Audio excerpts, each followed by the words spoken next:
না, এটা দুঃখজনক। ওই যে বললাম যে রাকিবদের মতো ছেলেরা যুগে যুগে জন্মায় না, কয়েক যুগ পরে একটা রাকিবের জন্ম হয়। ওই যে বললাম এর ম্যান পাওয়ার ছিল, আন্দোলন সংগ্রামে কখনো পিছু হটে নাই, রাজপথের প্রত্যেকটা প্রোগ্রামে সক্রিয় ছিল। সেই হিসাবে এই ছেলেটার যে ভূমিকা, এটা বাংলাদেশে খুব কম সংগঠনেরই থাকে। আপনারা জানেন গত 18 বছর যে অবস্থা হাসিনা চেপে বসেছিল এবং গুম খুনের রাজনীতি করেছিল, তার এগেনস্টে লড়াই করে রাজপথে থাকা, তাকে হটানো, এটা অনেক বড় সাহসের বিষয়, যা সবটুকুর মধ্যে ছিল।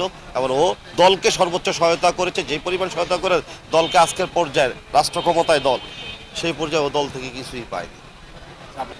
আমি রমজান মাস, সত্যি কথা বলবো, খুশি করার জন্য, দলকে খুশি করার জন্য তেল মারা কথা বলবো না। অ্যাকচুয়ালি এই রাকিবের বিষয়টা আরও দুই একটা বিষয় সামনে আসলে কষ্ট হয় খুব, যে এমন একটা দল করি যেই দল শক্তিটাকে কাজে লাগায়, যেই দল লোকবলকে কাজে লাগায়। আজকে এই ছেলেটার অনেক ম্যান পাওয়ার ছিল, অনেক শক্তি ছিল, যেটা দল কাজে লাগিয়েছে এবং দলের কাজে লেগেছে ছেলেটা। কিন্তু এই ছেলেটা এই ধরনের বিপদে পড়ার পরে, সন্ত্রাসী আক্রমণে পড়ার পরে, অ্যাকচুয়ালি দল বলেন বা আমাদের আরও যারা অভিভাবক সংগঠন আছে, কেউ ছেলেটার পাশে তেমন দাঁড়ায় নাই, ছেলেটার কোনো খোঁজ খবর নেয় নাই।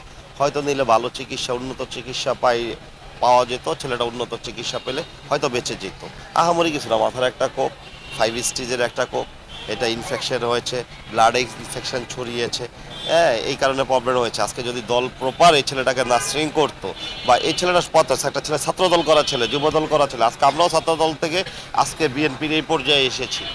তো এরকম যদি পাশে থাকতো দল, অ্যাকচুয়ালি ছেলেটা বেঁচে যেত, দল থেকে ছেলেটা সুবিধা পায়নি। এবং খুব দুঃসময় ছাত্রদল করতো, আপনারা জানেন 10, 11, 12, 13, 14 ক্লান্তির লগ্ন ছিল, বাংলাদেশে ফেসে চেপে বসেছিল। ওই মুহূর্তে থেকে রাজপথে ওর অসামান্য অবদান ভোলার মতো নয়।